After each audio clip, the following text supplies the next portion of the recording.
नमस्कार शेतकरी बंधूंनो, आजच्या व्हिडिओमध्ये आपण ऊसाचं उत्पन्न टनेजमध्ये उत्पन्न कसं वाढवू शकतो हे तुम्हाला आजच्या व्हिडिओमध्ये दाखवण्यात येणार आहे। तर आज आपण बहाळवणी तालुका पंढरपूर जिल्हा सोलापूर हे आपल्यासोबत शेतकरी आहेत मल्हार गवळी यांच्याकडून आपण सर्व माहिती जाणून घेऊया। तर नमस्कार, तुमचं नमस्कार, माझं नाव आहे मल्हारी तुकाराम गवळी। मी प्रॉपर बहाळवणी तालुका पंढरपूर जिल्हा सोलापूर इथे माझी शेती आहे, गवळीमळा म्हणून आहे। तिथं मी पहिल्यापासून ऊसाची शेती करतोय, साधारण एक 2015 पासून करतोय मी। पण ऊसाच्या शेतीमध्ये प्रामुख्याने काय होतं तर आपण रासायनिक खतं वगैरे वापरतो, पण त्याचं अपटेक किंवा ते पिकाला लागू 100% होत नाही। याच्यामध्ये 3 महिन्यापूर्वी साधारण माझी सक्सेना सरांची आणि हंटिन ऑर्गॅनिकची टीमची भेट झाली होती। त्यावेळेस त्यांनी प्रॉडक्टबद्दल माहिती दिली होती। मग तुम्हाला हे आता किती एकरचा प्लॉट आहे आपला ऊसाचा? साधारण हा 1.25 एकर पर्यंतचा प्लॉट आहे। 6 बाय 1.25 फूट म्हणजे कांडी लागवडच केलेली आहे मी। पाडेगाव इथून बेणं आणलं होतं आणि ते कवळं बेणे प्लॉट करून नंतर याच्यामध्ये शिफ्ट केलं होतं। साधारण 25 जून 2025 ची लागण आहे। त्याच्यानंतर सुरुवातीची ट्रीटमेंट झाली, म्हणजे 3 महिन्यापर्यंत व्यवस्थित होता। पण नंतर काय झालं की माझं मुतखड्याचं ऑपरेशन झाल्यामुळे माझं प्लॉटकडे पूर्ण दुर्लक्ष झालं, कारण मी येत नव्हतो, फक्त तणनाशक वगैरे मारणे हे चालू होतं। म्हणजे एकदम असा विरळ, एवढे फुटवे वगैरे या ऊसामध्ये नव्हते। जो आता पाठीमागे ऊस दिसतोय तुम्हाला, याच्यामध्ये तुम्हाला फुटवे वगैरे दाखवतील। आणि 3 महिन्यापूर्वीचा फोटो पण यांच्याकडे मी दिलेला आहे, जो त्या कोपऱ्यावरून त्या प्लॉटच्या एका साईडवरून काढला होता। आणि नंतर आफ्टर म्हणजे 2 यांच्या आळवण्या केल्यानंतर किंवा ड्रेंचिंग केल्यानंतर हा सध्या मला फरक जाणवतोय। म्हणजे तुम्ही 2 महिन्यापूर्वी ज्या काही समस्या होत्या, म्हणजे आमच्या टीम मेंबर सोबत भेटायच्या आधी त्या तुम्ही आता पूर्ण सांगितले आहे। 2 महिन्याच्या पूर्वी यायच्या आधी त्यांनी तुम्हाला काय सजेशन दिलं किंवा काय उत्पादने वापरायला सांगितले आपल्या कंपनी? सजेशन काय दिलं होतं की आपण शेतकरी बंधू जे आहे ते सगळं खतं वगैरे वापरतात, पण ते पूर्णपणे पिकाला लागू होत नाहीत। मग त्याच्यासाठी यांच्याकडे एक जबरदस्त प्रॉडक्ट आहे असं त्यावेळेस त्यांनी मला सांगितलं होतं। पण मी त्यांना म्हणलं होतं की ठीक आहे, तुम्ही आलाय तर द्या तुमचं प्रॉडक्ट वापरून बघू काय असेल ते। पण मला खरंच खूप जबरदस्त म्हणजे असा डोळ्यांना दिसणारा रिझल्ट इथं जाणवतोय 2 महिन्यामध्ये, जवळजवळ 3 महिन्यामध्ये। काय वापरलं? आता सीडग्रो म्हणून यांचा प्लस असा एक प्रॉडक्ट आहे, जो संपूर्ण न्यूट्रिएंट जवळजवळ आपले जे 18 न्यूट्रिएंट असतात, मेन बेसिक NPK आणि बाकीचे मायक्रोन्यूट्रिएंट, हे सगळं अपटेक करणारं एकमेव प्रॉडक्ट आहे यांच्याकडे, जे मार्केटमध्ये मला वाटतं की कुठेच अवेलेबल नसेल। कारण सगळे न्यूट्रिएंट अपटेक करणारं बॅक्टेरिया एका ह्याच्यामध्ये ते अशक्य गोष्ट आहे, पण वेगळ्या फॉर्ममध्ये आहेत, वेगळी टेक्नॉलॉजी यांनी काहीतरी वापरले।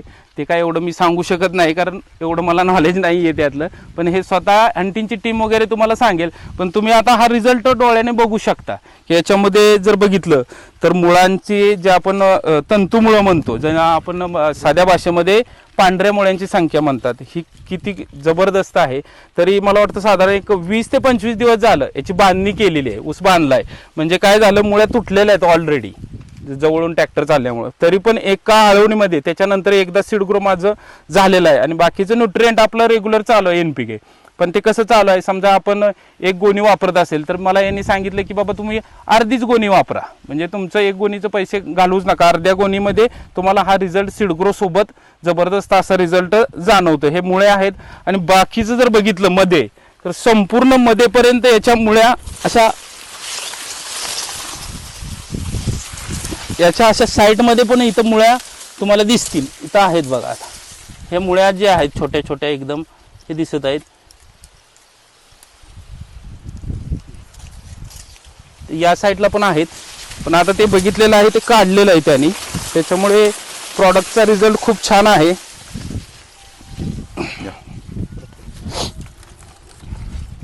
मग आता तुम्हाला आता आपले प्रोडक्ट वापरल्यानंतर तुम्ही एवढं सांगितलं की पेऱ्यामध्ये वाढ झाली आहे, साईज मध्ये वाढ झाली आहे, ते तर आहे। पेऱ्यामध्ये किंवा किती प्रमाणात, किती पर्सेंट मध्ये तुमचं उत्पादन वाढेल, म्हणजे टनेज किती वाढेल? साधारण टनेज मध्ये जर बघितलं, जर नॉर्मल असतं उत्पन्न त्याच्यापेक्षा 15 ते 20 टनापर्यंत माझी अपेक्षा आहे की वाढायला पाहिजे। जर उन्हाळ्यामध्ये पाणी नाही कमी पडलं तर मला वाटतं हा अपेक्षित रिझल्ट मला या वर्षी तरी 100% मिळेल। जे माझं रेग्युलर उत्पन्न असतं त्याच्यात 15 ते 20 टनाने हमखास वाढ होईल।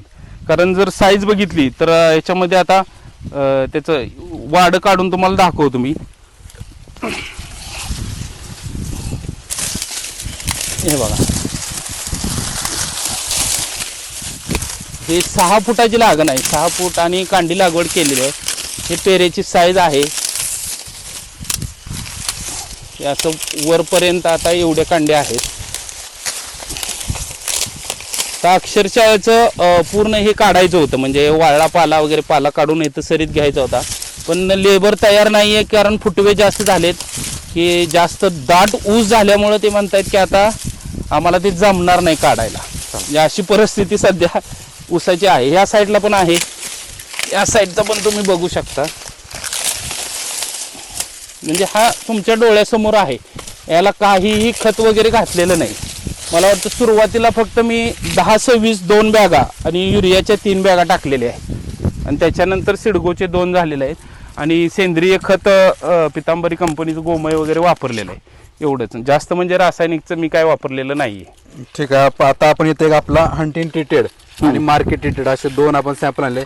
तो जो आणलाय तो कुठून आणलाय आणि त्याच्यात आणि याच्यात तुम्हाला काय हा फरक आहे आपल्या सांगा. शेजारी एक प्लॉट आहे त्या साईडला, तो आपल्या चुलत भावाचा प्लॉट आहे. त्यांची पण सेम लागवड आहे, साधारण 1 आठवड्याचा फरक असेल, म्हणजे त्यांची आपल्या आधीची असेल, त्यांची नंतरची असेल. त्याच्यामध्ये आणि याच्यामध्ये तुम्हाला काय फरक वाटतोय आणि काय म्हणजे आता याच्यामध्ये आपल्याला जास्त तंतुमुळे दिसत आहेत, म्हणजे जे मेन रूट असतात, म्हणजे काम करणारी जी मुळं असतात, हा, hair root ते मध्ये. हेअर रूट असतात, ते ह्याच्यामध्ये मला जास्त दिसत आहेत. आणि ह्याच्यामध्ये बघितलं तर याच्यामध्ये पण आहेत, नाही असं नाही. आता ऊस पीक आहे म्हणल्यानंतर हा पूर्ण मुळांचाच कार्य असतो, म्हणजे ऊसाला मुळं जास्त असतात. पण ह्याच्यामध्ये आणि याच्यामध्ये तुम्हाला पण दिसत असेल की पेरेची जास्त कोणत्या size. ह्याच्यामध्ये आहेत. याच्यामध्ये पेरेची साईज आहे, पेऱ्याचा अंतर आणि ऊसाची साईज ही आपल्या हंटिंग मध्ये जास्त आहे. तुम्ही सांगितलं हा, आणि याच्यामध्ये तुम्ही आतमध्ये वाड्याची वाढ पण आहे. हे वाड्याची वाढ वाढ पण बघू शकता. पानांमध्ये जर चमक इक्वल पण आहे. दोन्ही प्लॉट सेम लागवडीचे असतील तर याच्यामध्ये पण तुम्हाला फरक जाणवतो, आणि प्लॉटमध्ये पण दिसतो. तुम्ही स्वतः तिथं जाऊन बघू शकता. काय केलं होतं आपण, मोठ्या 2 म्हणजे सिंगल असं 2 आहेत, त्याच्यातलाच ऊस आपण उपसून काढलाय, बाकीचं काय हलवलेलं नाही. हो, खूप मोठे. मग ठीक आहे सर, धन्यवाद. आणि मला फक्त तुम्हाला सांगायचं होतं की जर आपल्या शेतकरी बांधवांना या ऊसाबद्दल किंवा याच्या मदतीसाठी तुम्ही तुमचा मोबाईल नंबर शेअर कराल तर मोबाईल नंबर तुम्ही शेअर करा. हो, माझा नंबर आहे 9730 47 79 92. तर शेतकरी बंधूंनो, कोणालाही आपल्या ऊसामध्ये टनेज वाढवायचं असेल, उत्पन्न वाढवायचं असेल तर हंटिंग ऑर्गॅनिकच्या मोल्डिंगमध्ये परमनंट फार्मिंग सोल्युशनच्या ऑफिसला आपण भेट द्यावी. धन्यवाद.